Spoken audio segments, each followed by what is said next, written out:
우리 하나님 말씀은 구약 성경 이사야 9장 6절입니다.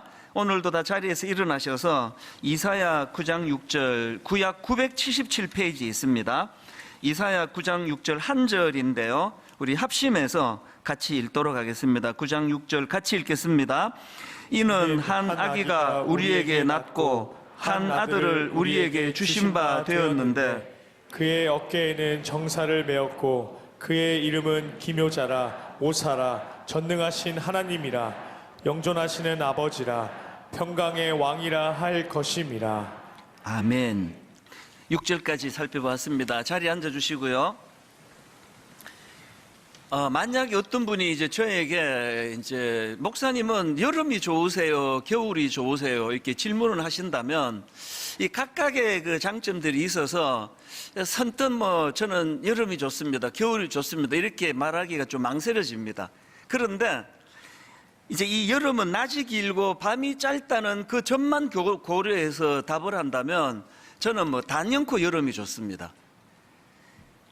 겨울에 이제 우리가 아침 7시 예배다 보니까요, 이제 아침에 그 교회를 향해서 집을 나서면은 캄캄한 그 밤이 안 그래도 이제 막 추워서 움츠려 드는데 너무 그건 좀 싫어 마음이. 그래서 이런 면에서는 여름이 좋습니다. 그래서 아침에 어느 3월 말 요 어간으로 가면은 어느 순간에 제가 교회 가려고 아침에 주일날 문을 나서는데 환하게 밝아지는 그 지점이 1년에서 제가 기다리는 그 몇 안 되는 날 중에 한 날입니다.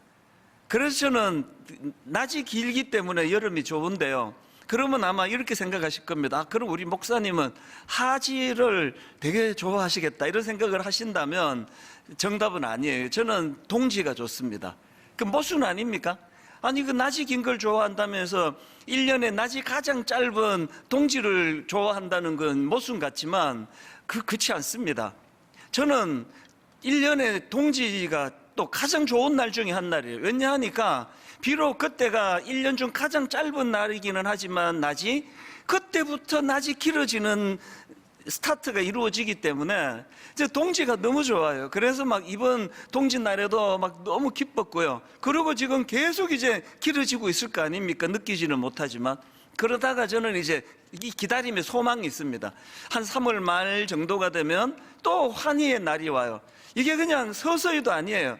어느 날 아침에 교회 말씀 전하러 교회 가려고 문을 딱 열고 났으면 환하게 밝아진 어떤 지점이 있거든요. 그게 기다리는 그것들이 좋아서 이게 저에게 좀 습관이 돼버렸습니다. 아침마다 제가 집을 나서면서 이제 주일 아침에 이 기다림에 대해서 생각을 하기 때문에 이 기다림이 가져다 주는 유익에 대해서 생각을 참 많이 하는 편이에요. 예를 들면 벤자민 프랭클린이 이런 말을 했습니다. 기다릴 줄 아는 사람은 바라는 것을 가질 수 있다. 이 기다림의 유익을 이렇게 표현했고요. 알렉산드르 뒤마라는 분도 이렇게 이야기했습니다. 인간의 지혜는 단 두 단어, 기다림과 희망으로 집약된다. 저는 이게 복음이라 생각하고요, 이게 기독교라 생각합니다. 우리 기독교는 그저 막 은혜 받고 현찰 받아가서 그거를 현재 누리는 종교가 아니에요. 우리의 믿음이 자란다는 건 기다림의 의미를 알게 되는 거예요. 이 기다림이 가져다 주는 소망. 또 이런 글이 있습니다. 희망은 인간을 시들게 하지 않는 영원한 샘물이다. 이런 의미에서는 제가 하지를 별로 좋아하지 않아요. 비록 이 하지가 내가 너무 좋아하는 1년 중 낮이 가장 긴 날이지만 그러고는 이제 점점 원하지 않는 그런 낮이 짧아질 수밖에 없는 그거니까요. 신앙생활도 마찬가지예요. 우리의 어떤 결핍이 있다면, 우리가 소망하는 것이 아직 잘 응답이 되지 않고 있다면 그 모든 건 기다림의 축복입니다. 그 기다림이 있기 때문에 살만하고, 그 기다림이 있기 때문에 늘 마음에 어떤 그 소망이 가져다 주는 기쁨을 제가 누릴 수 있기 때문이거든요. 구약의 이스라엘 백성들을 봐도 마찬가지입니다. 그들은 그 여러 강대국들 사이에 끼어서 고통당하던 역사를 갖고 있는데 이건 우리나라랑 좀 비슷하다고 그렇게들 이야기하지 않습니까? 그런데 하나님께서는 그 이스라엘 백성들에게 그들을 괴롭히고 고통당하게 하던 그 이웃 나라들을 멸하시는 방법을 쓰지 않으시고요. 그들로 인해 끊임없이 고통당하는 그 상황 속에서 우리 하나님께서는 현실적으로 그들이 힘든 마음 속에 뭘 심어줍니까? 장차 오실 메시아에 대한 소망을, 장차 오실 메시아가 이루게 될 하나님 나라의 기쁨을, 이 기다림의 기쁨을 계속 전하고 계시는 게 그게 구약에서의 하나님이시거든요. 오늘 우리가 살펴보게 될 이사야서도 마찬가지입니다. 이사야서에 보면은 이스라엘 백성들의 죄악에 대한 심판에 대한 경고의 말씀이 굉장히 여러 군데서 언급이 되거든요. 반복해서. 그런데 중요한 건 이 이사야서가 그 심판에 대한 경고만 있는 게 아니라 심판에 대한 경고의 메시지 그 무게만큼이나 그럼에도 불구하고 회개하고 돌이킬 때 이 미래에 대한 소망의 말씀이 계속 반복이 되고 있다는 사실이에요. 그래서 이 이사야서의 구조를 보면은 죄와 불순종에 대한 심판의 한 줄거리와 또 회복에 대한 희망의 메시지가 계속 교차가 되는 것을 볼 수 있는데, 이 희망의 메시지의 가장 정점에 메시아에 대한 소망이 있다는 거예요. 그래서 여러분도 잘 아시는 이사야 7장 14절 어떤 예언이 이루어지는가 보니까, 그러므로 주께서 친히 징조를 너희에게 주실 것이라. 보라, 처녀가 잉태하여 아들을 낳을 것이요 그의 이름을 임마누엘이라 하리라. 우리에게는 뭐 익숙해서 새로울 게 없는 그런 말씀이지만, 그 당시에 그 강대국들 틈에 껴가지고 고통하던 이스라엘 백성들에게 이런 놀라운 기다림에 대한 예언의 말씀이 선포될 때 이게 가슴 벅차게 받아들여졌다고 생각을 합니다. 오늘 본문도 똑같습니다. 이사야 9장 6절, 이는 한 아기가 우리에게 낳고 한 아들을 우리에게 주신 바 되었는데 그의 어깨에는 정사를 메었고 그의 이름은 기묘자라, 모사라, 전능하신 하나님이라, 영존하시는 아버지라, 평강의 왕이라 할 것임이라. 지금 아수르를 위시해 가지고 이 이스라엘을 위협하는 주변 국가들의 그 강팍한 움직임 속에서 두려워하고 있던 그들 입장에서 우리 하나님은 그렇기 때문에 이 메시아에 대한 소망, 이 기다림에 대한 소망을 하나님이 주고 계시다는 그 말씀이에요. 이런 점에서 우리 기독교는 기다림의 종교다, 이렇게 말씀드릴 수 있는데요. 저는 이번 성탄절을 앞두고 그 책 한 권을 구입했는데요. 맥스 루케이드 목사님이 쓴 베들레헴 그날 밤, 이런 아주 얇은 그 책입니다. 제가 이 책을 구입한 이유는 딱 하나고요. 뭐 책을 쭉 봤을 때 사실 뭐 좀 평이했어요. 그러나 책값이 하나도 안 아까웠던 건 이 책 부제 때문이에요. 부제. 이 책의 부제가 이렇습니다. 사랑이 태어나고 희망이 다가오다. 그래서 제가 그 손으로 이렇게 집기에 좋은 문고판 책이기 때문에요. 이번 12월 달에 이 책을 가까이 가지고 다니면서, 이 아기 예수님에 대하여 이것만큼 정말 액기스를 담아 표현한 게 이게 또 있을까? 여러분 한번 따라해 보시겠습니까? 사랑이 태어나고 희망이 다가오다. 이번 성탄절날 우리 모두가 다 이 사랑이 태어나고 희망이 다가오다. 그래서 구약의 이스라엘 백성들이 내내 오실 메시아를 기다렸던 것처럼 우리 이번 성탄절을 맞이해서 다시 오실 예수 그리스도 마라나타, 그분을 소망을 가지고, 그래서 오실 메시아 예수 그리스도를 기다리는 것이 얼마나 우리 삶에 어떤 상황 속에서도 흔들리지 않는 중심을 가져다 주는가, 이거를 맛보게 되시기를 바랍니다.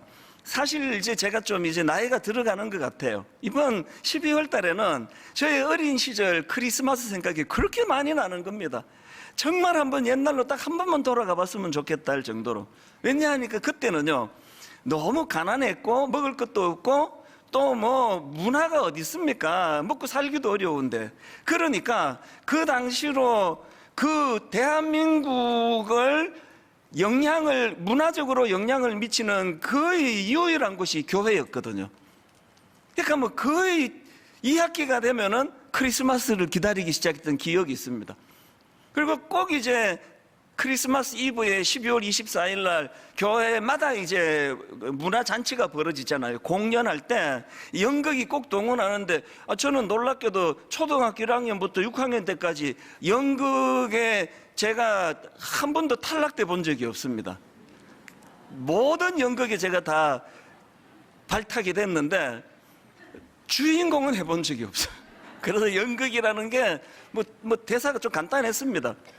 제가 맡은 배역이 이제 그 술 취한 행윈 2 뭐 이제 이런 걸 맡아가지고 이제 그냥 뭐 대사도 없습니다. 그냥 비틀비틀 걸어다가 무대 중앙에서 취한다 그러고 넘어지는 게 다예요. 근데 이거 하나를 하려고요 거의 한 10월 말부터 매일 교회 와서 연습을 하는데요, 배역이 짧은 거에 대해서 저는 섭섭해 본 적이 없습니다. 그 자체가 좋은 거예요. 같이 모여서 깔깔거리고 친구들하고 크리스마스 얘기 나누고, 그리고 이제 그렇게 연습을 마치면 이렇게 정말 엑스트라 같은 배역을 맡은 전데도 불구하고 선생님이 공평하게 눈깔 사탕 3알씩을 친구들에게 다 또 저에게 이렇게 선물로 주는, 이게 너무 기다려져서 2학기 내내 크리스마스를 기다렸고요. 그리고 이제 24일 날 크리스마스 이브는 잊혀지지가 않아요. 친구들하고 그 중등부 한 40-50명 모이던 거기에 둥글게 앉아가지고 밤새도록 게임하고 또 여학생들하고 선물 교환하고 그렇게 놀고 있으면은 이제 여전도에 그 어머니가 또 오세요. 그래서 얘들아 국밥 먹어야 된다, 국밥 먹으러 와라. 새벽 3시에 그 뜨거운 국밥 먹고, 그리고 이제 새벽송 돌면은요 뭐 세상을 다 얻은 것 같았습니다. 왜? 과자를 얻는 날이니까.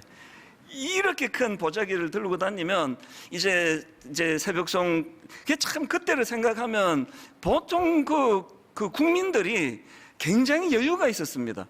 새벽에 4시에 막 이 노래를 불러서 잠을 깨우고 하는데, 제가 새벽송 뭐 거의 한 10년 이상 했을 거 아닙니까?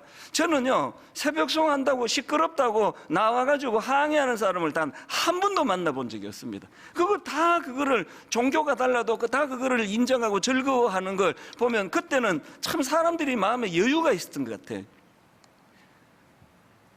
그 별똥별이 쏟아져 내리는 그 새벽을 잊을 수가 없고요. 그리고 이제 이 새벽 성도 또 기다림입니다.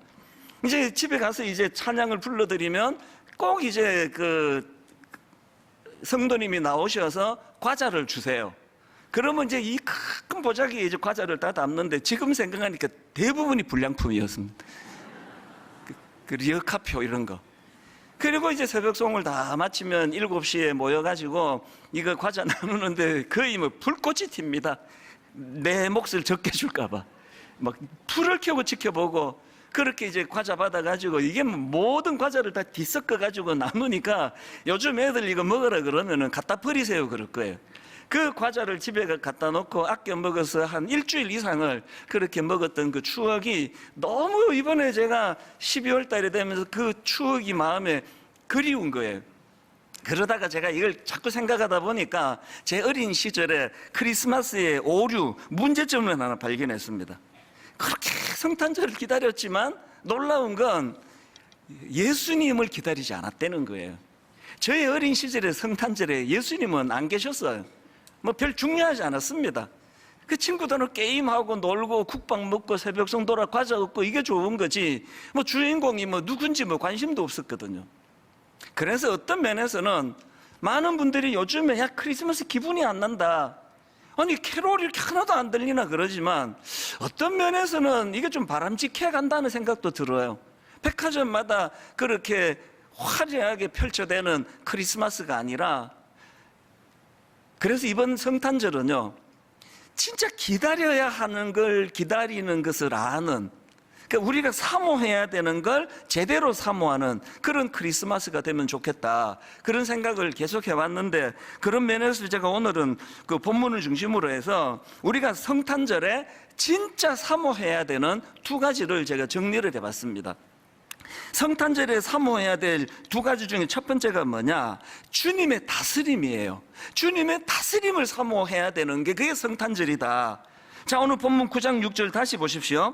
이는 한 아기가 우리에게 낳고 한 아들을 우리에게 주신 바 되었는데 그의 어깨에는 정사를 메었고, 여기 나오는 그 어깨에 정사를 메었다고 되어 있는데, 여기 말하는 정사는 뭐 정치적인 일, 또 다스리는 일, 뭐 치리하는 일, 이걸 이제 정사를 메었다라고 표현하니까요. 그러니까 여기서 말하는 정사는 왕권을 말하는 왕권. 지금 여기서 오실 메시아에 대하여 예언을 하면서 가장 강력하게 예언하는 게 뭐냐? 그분이 오시는데 왕으로 오신다는 거예요. 그래서 여러분, 성탄절이 되면은 늘 이걸 점검하셔야 됩니다. 이 땅에 오신 예수 그리스도가 내 인생의 왕이신가? 내 인생의 보좌에 내가 앉아 있는 거 아닌가? 이 보좌에 왕이신 그분이 좌정하고 계시는가? 이거 점검하셔야 돼요. 이게 왜 중요하냐?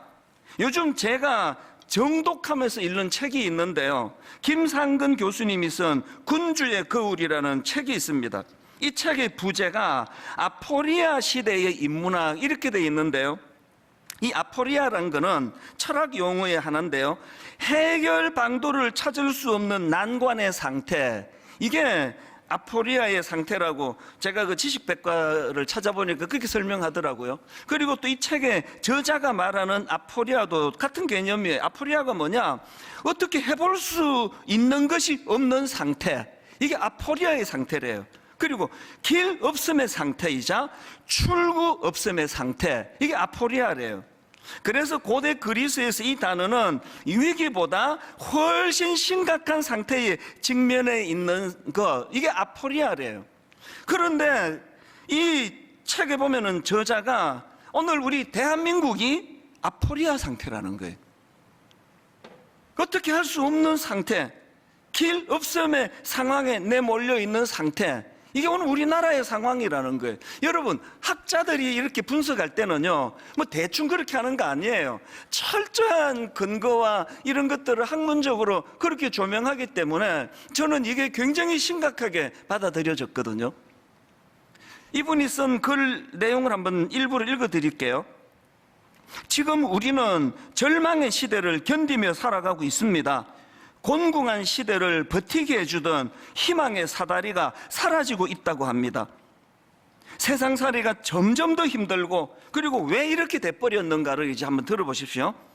세상살이가 점점 더 힘들고 젊은이들 사이에 희망이 사라지고 있는 이유는 우리 사회에 진정한 리더가 부재하기 때문입니다.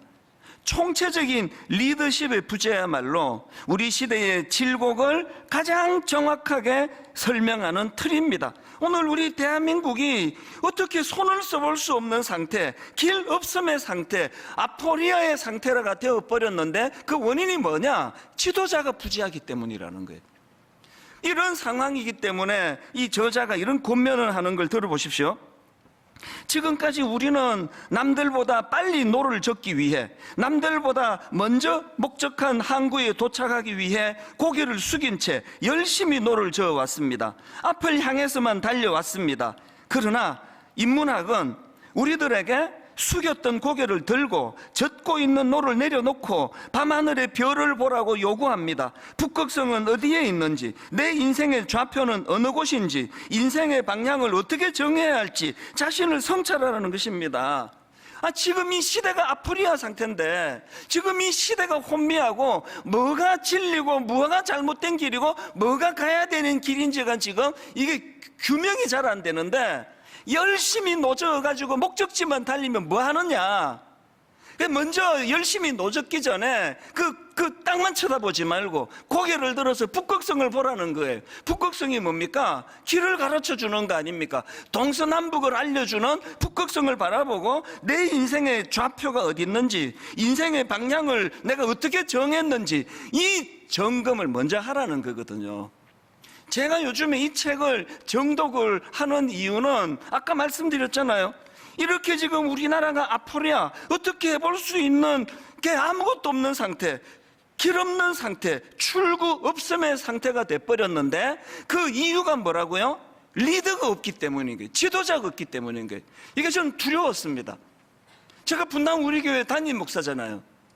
제가 혼미해지면은 이게 자리는 차지하고 있는데 리더십을 발휘하지 못하는 그런 목사가 돼버리면은 수많은 성도님들을 아포리아의 상태로 몰고 갈 수 있다는 그 두려움이 이 책을 제가 정도고, 최근에 우리 분립 개척에 나간 29교회 목사님들을 만나가지고 제가 이 이야기를 해줬어. 이 책도 제가 소개하고 정도가 뭘 같이 읽자.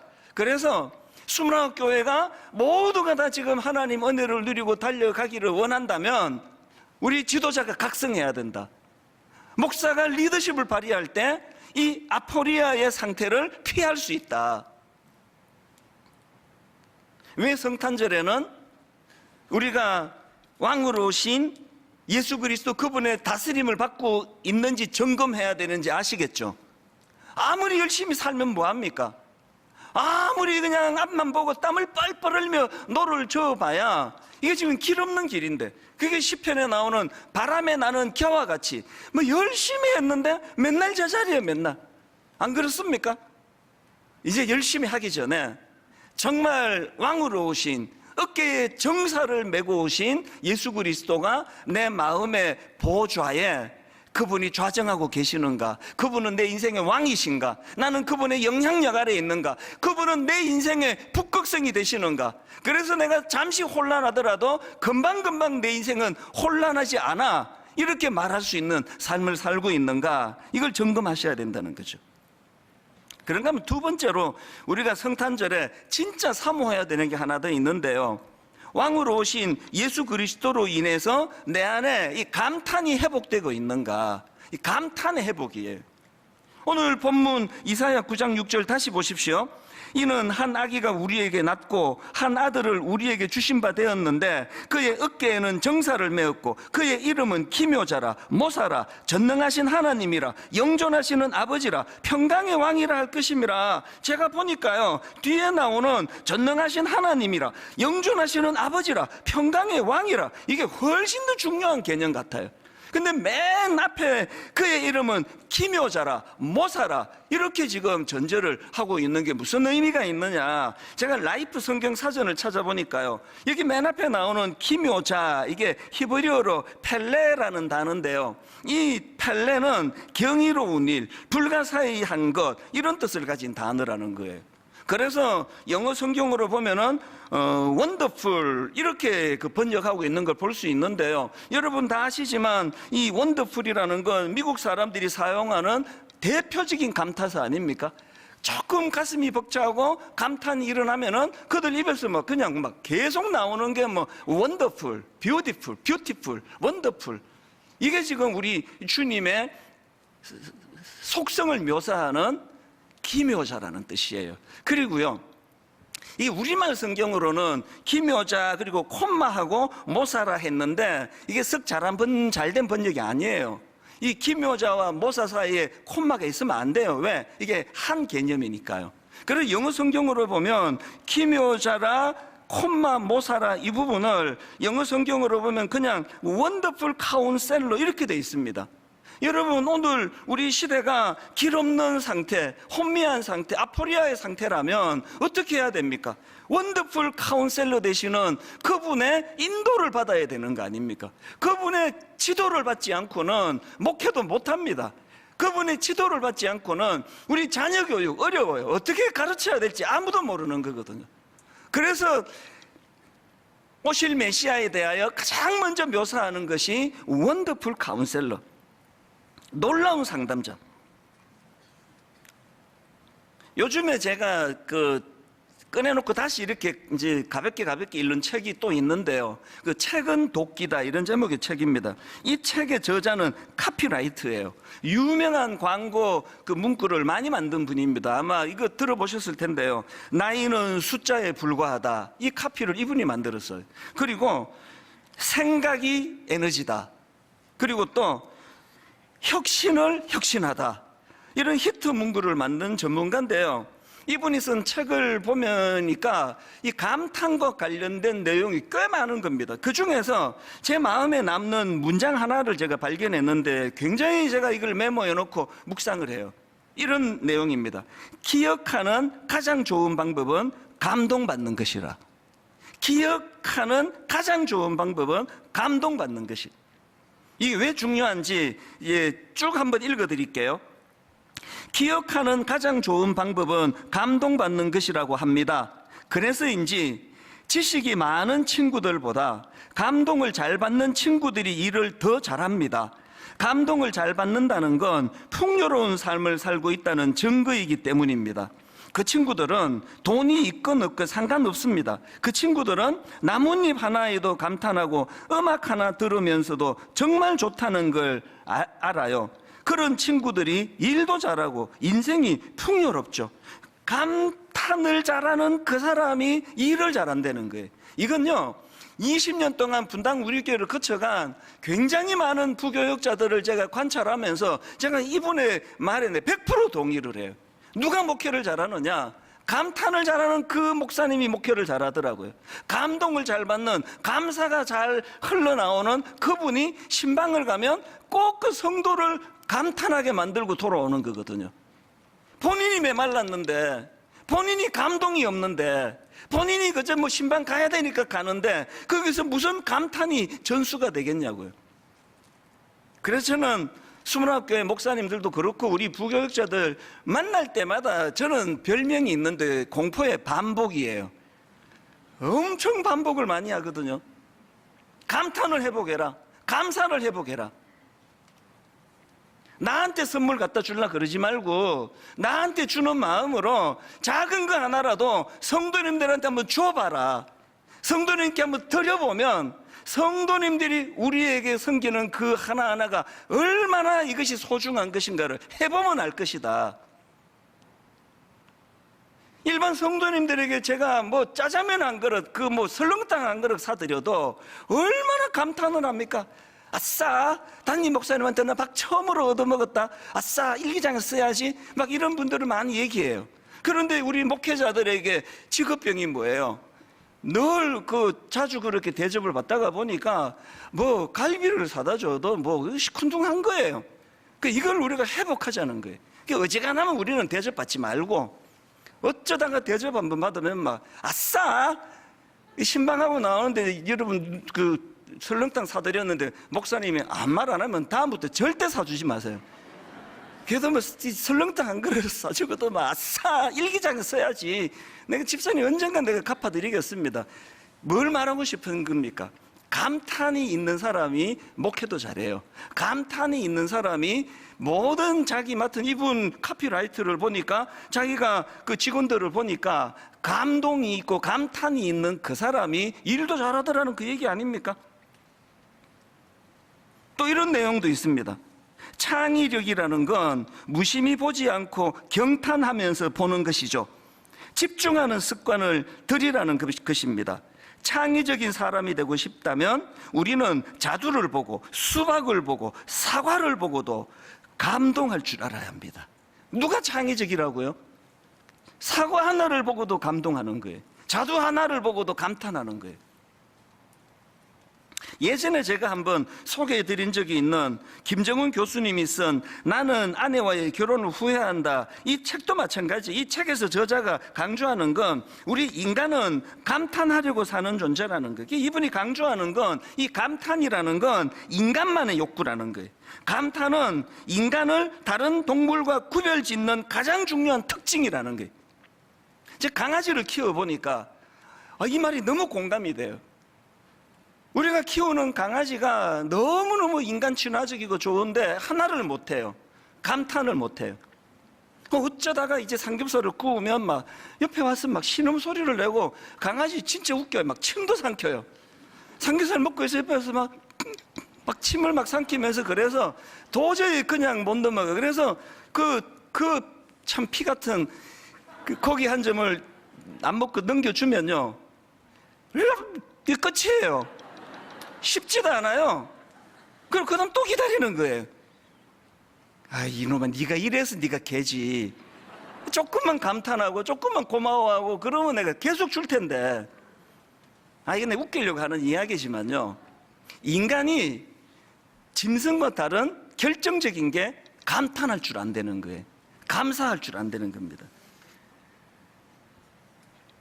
참 이런 면에서 우리나라 교육이 저는 원망스러워요. 아까 그 책에서 뭐라 그랬습니까? 기억하기 가장 좋은 방법은 감동하는 거라 그러는데 우리는 어릴 때부터 감동 없이 외워라 그냥 태정태세 문단세 여기 무슨 감동이 있습니까? 그래서 대학 보내느라고 감동을 죽여버리는 게 가슴 아픈 우리나라 자녀 교육 아닙니까? 제가 70년대 후반에 고등학교 다닐 때 어른들이 이런 말을 꽤 하셨어요. 여학생들 보고 참 좋을 때다. 쟤들은 날아가는 새만 봐도 깔깔깔깔 웃음을 터뜨리는 세대라고. 우리 가난했지만요 참 옷도 뭐 그냥 뭐 낡은 거 입고 보잘것 없었지만 그리고 뭐 어떤 면에서는 뭐 부끄러운 이야기지만 뭐 샤워를 뭐 자주 못해요. 냄새는 날지 몰라도 그때는 감탄이 있었어요. 그렇게 그 온돌방에서 형제들이 모여가지고 한 방에 그 불편하게 생각 안 하고 뭐 형하고 누나하고 같이 낄낄거리고 깔깔거리고 그런데 이게 어느 날 없어져 버린 겁니다. 이게 왜 위험한지 아십니까? 그 책 내용을 조금만 더 읽어드릴게요. 충족되지 않는 감탄의 욕구는 욕구 좌절이 된다. 욕구 좌절은 심리학적으로 뒤집어져 분노가 된다. 적개심이 되고 공격성이 된다. 모두들 어디 한번 건들기만 해봐라 하는 표정으로 거리를 헤맨다. 내 삶이 어려운 이유는 간단하다. 경제가 어려워서가 아니다. 정치가 개판이어서가 아니다. 이 감탄의 욕구를 채워줄 수 있는 문화적, 예술적, 그 다음 보세요. 종교적 체험이 부재하기 때문이다. 여러분 지난 한 해를 돌아보세요. 날아가는 새만 보고도 웃음이 그치지 않아가지고 감탄하며 웃던 이런 순간이 여러분 지난 365일 동안에 몇 번이나 있었냐고요.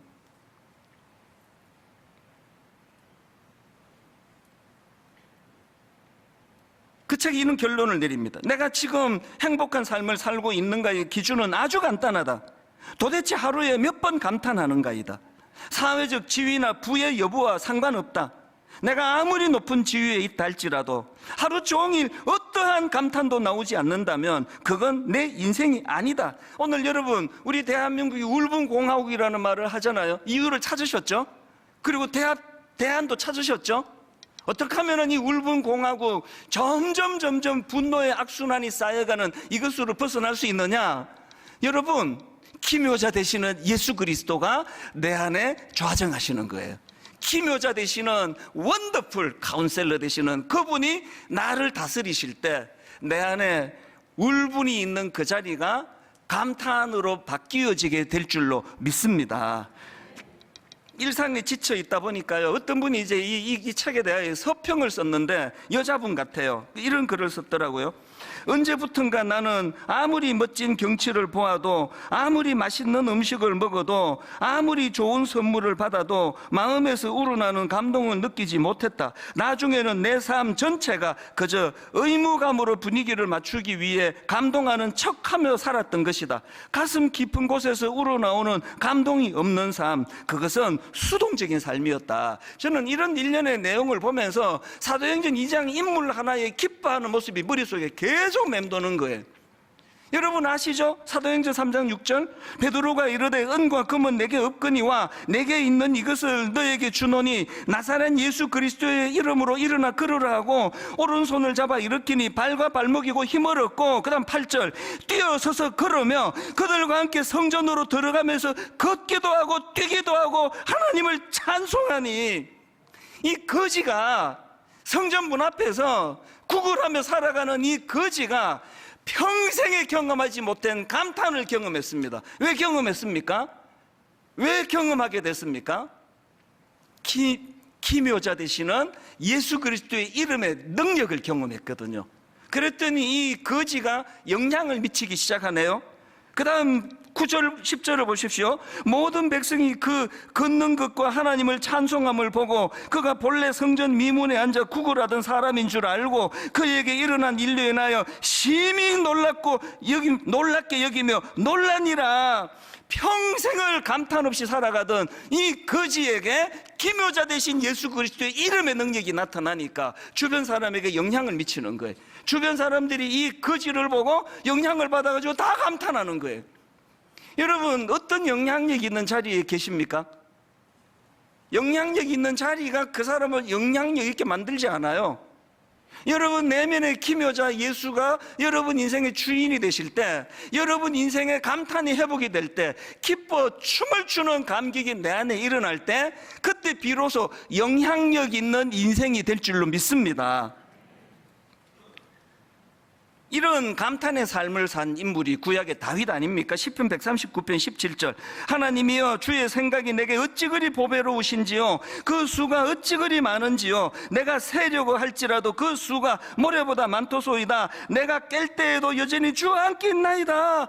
여호와 하나님에 대한 감탄이 다윗에게 있었거든요. 여호와 하나님에 대한 감탄이 있으니까 그런 사람이 자기 인생을 어떻게 바라보고 있느냐. 14절을 보세요. 14절 다윗이 이렇게 말합니다. 내가 주께 감사하오면 나를 지으심이 심히 기묘하심이라. 주께서 하시는 일이 기이함을 내 영혼이 잘 아나이다. 여러분 여기 나오는 나를 지으심이 심히 기묘하심이라, 이 말씀을 직역하면 나는 기막히게 감탄스럽다. 영어로 제 발음이 안 좋아서 화면으로 좀 자막으로 띄워달라 그랬는데요, 영어로 이렇습니다. I am awesomely wonderful. 다윗은 지금 자기 인생을 기막히게 아름다운 인생이라고 묘사합니다. 왕이 된 다음에는 겉으로 보기에도 기막히게 아름다웠겠지만 다윗은 목동 아닙니까? 목동. 평생 그렇게 그 권력자에게 쫓겨 도망다니던 인생 아닙니까?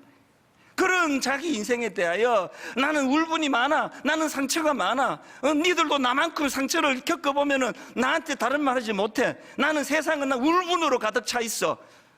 다윗은 그렇게 말하지 않았습니다. 다윗은 나를 지으심이 심히 기묘하심이라. I am awesomely wonderful. 나는 기막히게 아름다운 인생이야. 내 인생이. 이 감탄을 회복하는 사람. 시편 8편도 마찬가지 아닙니까? 1절에서 다윗이 하나님을 감탄해 경탄합니다. 여호와 우리 주여, 주의 이름이 온 땅에 어찌 그리 아름다운지요, 주의 영광이 하늘을 덮었나이다. 이렇게 하나님을 감탄하니까 바로 그 다음 3절에 이런 영향을 그가 받습니다. 주의 손가락으로 만드신 주의 하늘과 주께서 베풀어 두신 달과 별들을 내가 보오니 사람이 무엇이간데 주께서 그를 생각하시며 인자가 무엇이기에 주께서 그를 돌보시나이까. 이게 아까 말씀을 하자면 I'm awesomely wonderful이에요. 비록 양 지키느라고 밤을 새워야 되는 3D 업종에 일을 하고 있지만 그 쏟아지는 별빛과 우주를 보면서 하나님을 감탄하니까 내 인생이 감탄이 나오는 인생이다. 그래서 그 G.K. 체스터턴이 했던 말입니다. 이 세상에서 부족한 것은 기적이 아니다. 부족한 것은 감탄이다. 오늘 저 개인적으로 오래 기다린 날이에요. 가평 우리 마을을 공개하는 날이에요. 오래 기다렸고 하나님이 또 이거를 계속 허가와 이런 걸 딜레이 시켜가지고 수년을 기다렸는데 이제 오늘이 오픈하는 날이에요. 너무 마음이 흥분이 돼요. 이제 화면으로 짜잔 보시겠습니다. 저게 가평 우리 마을이고요. 그 다음 사진도 보여주세요. 가평 우리 마을이에요. 유럽의 한 지역처럼. 또 그 다음 눈 온 사진 보시겠습니까? 그 다음 또 사진 마지막으로 한 번 더 보세요. 제가 20년 목회하면서 설교하다가 감탄하는 성도를 오늘 처음 만나봤습니다. 이제 분당 우리 교회가 이제 되는 교회가 될 것 같아요. 여러분, 저 가평 우리 마을이 너무나 아름다운 그 건축이 가능했던 것은요, 강병근 교수님이라고요. 이분이 그 지금은 유명한 명소가 됐잖아요. 뿌띠 프랑스를 설계하신 분이에요. 그런데 놀랍게도 이분은 장로님이시거든요. 근데 우리 교회 장로님이 아니세요. 그런데 너무너무 감사하게도 이 교수님의 그 감탄, 유럽 곳곳을 다니면서 사진 찍고 체크하고 점검했던 걸 가평 우리 마을에다가 재능 기부 한 푼 보상 바라지 않으시고 그렇게 설계를 해주시고 수년 동안을 매주마다 한 번씩 거기를 가서 진두지휘를 하시면서 그렇게 만들어졌습니다. 설계하신 한 교수님의 감탄이 이제 앞으로 저곳에서 수많은 사람들이 감탄하는 장소가 되기를 기도하고 있거든요. 그래서 이제 예배 마치고 홈페이지 가보시면요, 제가 가평우리마을 거기에 사진이 좀 더 나와 있고 또 부탁의 글이 좀 있습니다. 그거 꼭 들어가 보시는데요, 이제 여러분 가평우리마을이 진짜 환대의 집이 되기를 원하고, 이제 이 삶에 찌들려 가지고 감탄을 잃어버린 사람들에게 감탄을 회복시켜주는, 그래서 이제 200번대에서 우리 장애인 엄마들, 또 미자립교회 사모님들, 또 사회 약자들, 미혼모들, 이런 사람들을 거기 초대해서 감탄을 회복시켜주는 공간을 만들어 가기 원하는데요, 여러분 도움을 청합니다. 하실 일이 있어요. 여러분 아이디어를 좀 주세요. 이 사회적 약자들에게 어떤 프로그램으로, 이 지친 자들에게 어떤 프로그램으로 하나님의 환대를 맛보게 드릴까? 결론을 저는 이렇게 맺기를 원합니다. 이제 내년 하반기에 가평우리마을이 오픈되기를 기도해 주시고요, 그리고 이제 분당 우리 교회는 성탄절 왕으로 오신 그분, 내 마음의 왕좌에 그분을 모셔다 드리는 성도들이 많은 성도들이 모인, 그런 믿음 있는 성도들이 모인 교회가 되기를 바라고요. 그리고 성탄절에는 그 기묘자 되신 주님을 모신 자들에게 잃어버린 감탄이 회복되는 은혜가 있기를 바랍니다. 그리고 잃어버린 꿈을 찾아주셔서, 이제 오늘 성탄절 헌금 꿈 넘어 꿈 프로젝트라고 이름을 그렇게 지어봤잖아요. 이제 올 3월까지 11교회, 이제 이 교회들에게 우리가 한 4억 원씩 44억의 예산을 가지고 후원해 드리고, 이제 내년부터 이제 권별로 대한민국 전체를 다 어우르기를 원해요. 충청도권, 전라도권, 경상도권, 강원도권, 제주도권, 그 지역마다 그 지역의 교회들하고 연대를 해서 이제 정말 감탄을 잃어버린 목사님들, 감탄을 잃어버린 교회들에게 주님 이름으로 섬기는 일을 할 텐데, 오늘 우리가 드릴 헌금이 그 일의 시드머니가 될 줄 믿습니다. 저는 기도해요. 하나님, 오늘 우리 이 헌금이 오병이어의 기적의 도구로 쓰였던 어린아이의 도시락이 되게 하여 주시옵소서. 결론을 이렇게 맺기 원합니다. 성탄절은 그리워할 걸 그리워하고 품어야 될 걸 품고 그 예수 그리스도가 왕으로 오심을 기억하는 그런 은혜로운 날이 되기를 주님 이름으로 축원합니다. 기도하시겠습니다. 하나님 아버지, 이렇게 복된 날 허락해 주신 은혜 감사합니다. 아포리아 상태라고 길이 막혀버렸고 지도자가 없는 이 상황에 희망이 보이지 않는다고 전문가 학자들이 탄식하는 시대를 살고 있는데, 오늘 주님 왕으로 오시옵소서. 오늘 주님 우리 삶의 왕좌에 좌정하여 주시옵소서. 그래서 기묘자 되신 그 하나님으로, 그 주님으로 말미암아 잃어버린 감탄을 회복하는 성도님들, 감탄을 회복하는 교회 되게 하여 주시옵소서. 29교회와 더불어서 같이 꿈을 꾸며 아버지 아름다운 일들을 펼쳐나가도록 인도하여 주시고, 하나님께 드리는 이 헌금이 그 작은 아이의 도시락이 되어서 5,000명을 먹이고도 남는 주님의 기적의 감탄의 도구가 되도록 인도하여 주시옵소서. 인도해 주실 주님께 감사드리옵고 예수님 이름으로 기도드립니다. 아멘. 네, 우리 성탄의 기쁨을 맞아서 우리 좌우 바라보시면서 한 번 더 인사했으면 좋겠습니다. 메리 크리스마스, 메리 크리스마스 이렇게 인사하겠습니다. 이 성탄의 기쁨, 구준하심을 또 감탄하는 마음으로 주님께 모든 영광의 목소리 드리며 우리 함께 찬양 올려드렸으면 좋겠습니다. 우리 다 같이 자리에 일어나셔서 기쁨으로 주님을 높여 찬양했으면 좋겠습니다. 할렐루야!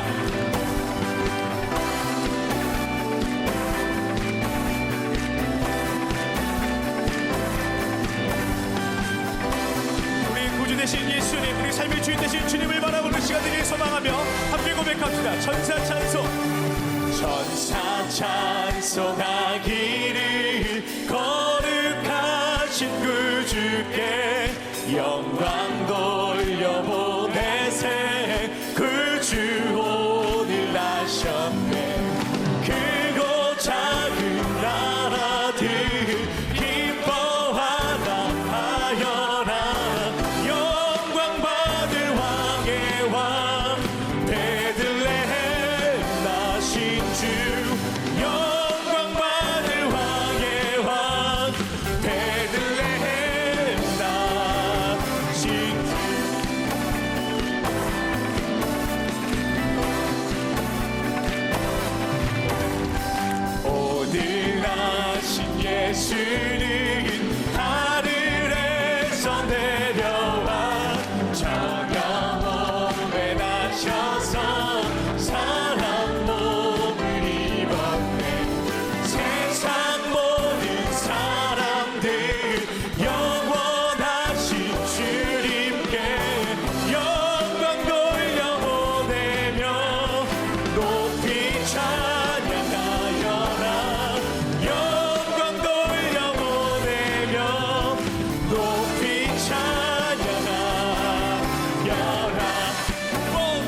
예수는 평화의 왕이시고 세상 빛이 되시며 우리 생명 되시네.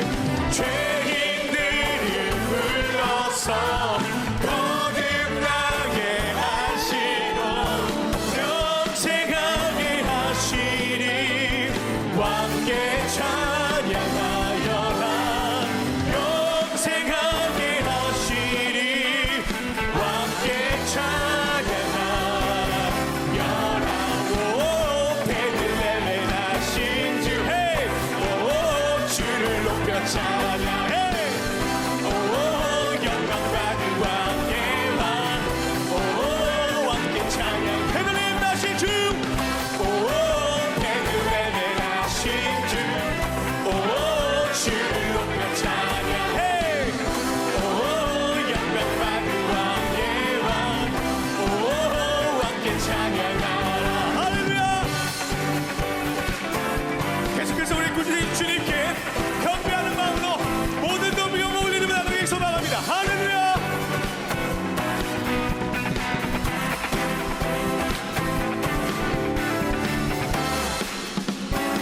경배하리 경배하리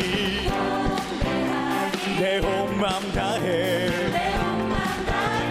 찬양하리 내 온 힘 다해 주 찾으리 주 찾으리 나 사는 동안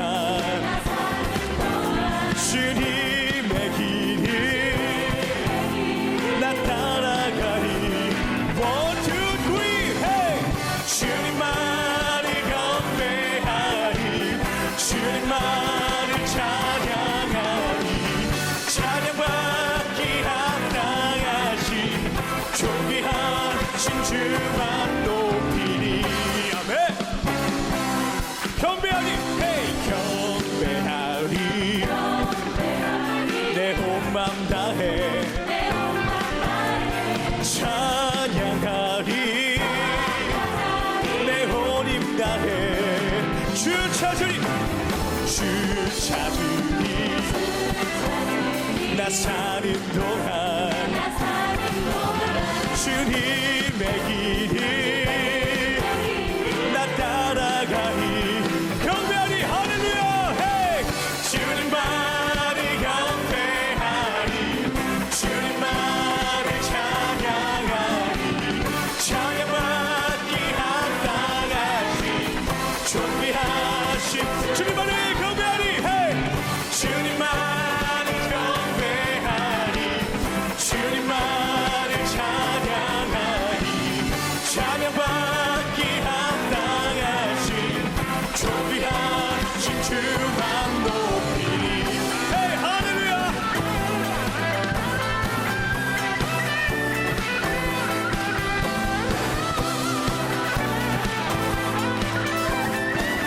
베들레헴에 나신 주 One, two, three, hey! 오 베들레헴에 나신 주 오 주를 높여 자 할렐루야. 오 영광 받을 왕의 왕 오 왕께 우리 한 번 더 베들레헴 나신 주 오 베들레헴에 나신 주 오 주를 높여 찬양해. 오 영광 받을 왕의 왕 오 우리 마지막으로 베들레헴 나신 주님 오 베들레헴에 나신 주 오 주를 높여 찬양해. 오 영광 받을 왕의 왕 오 왕께 찬양하라. 네 할렐루야. 우리가 드릴 수 있는 모든 함성과 박수를 주님께 드리며 나아갑시다. 할렐루야. 예!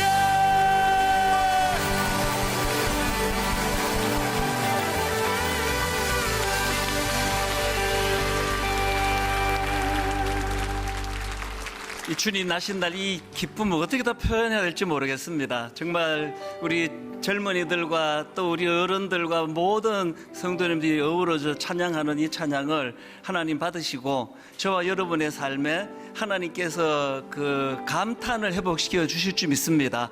함께 기도하시겠습니다. 하나님, 이렇게 기쁜 날 허락해 주신 거 감사합니다. 하나님, 너무나 지도자가 없어, 리더가 없어, 너무나 참 삭막한 시대를 살아가고 있다고 전문가들이 분석하는데, 이제 하나님 참 지도자 대신, 참 리더 대신 주님, 내 마음에 좌정하시고 내 인생의 왕이 되어 주시옵소서. 우리를 다스려 주시옵소서. 하나님, 너무나 깔아앉아 있고 감탄이 나올 일이 없는 이 시대에 예수 그리스도가 감탄의 이유가 되게 하여 주시옵소서. 하나님 앞에 이번 성탄절의 기쁨을 가지고 또 맞이하는 내년 한 해를 기대하면서 그렇게 점점 해가 길어지듯이 점점 감탄이 더 확장되는 그런 교회가 되고 그런 성도님들 되게 하여 주시옵소서. 우리 주 예수 그리스도의 은혜와 하나님 아버지의 다함없는 사랑과 성령님의 감동, 감화, 위로, 교통 충만하심의 역사가 이 땅에 오신 왕 대신 예수님 마음에 모시고 감탄하며 살아가기로 다짐하며 예배하는 모든 주의 자녀들 머리 위에 지금부터 영원토록 함께 하시기를 간절히 축원하옵나이다. 아멘. 지금은 선교 헌금 시간입니다. 이 예배를 통해 삶 가운데 은혜와 회복이 충만하시길 간절히 기도합니다.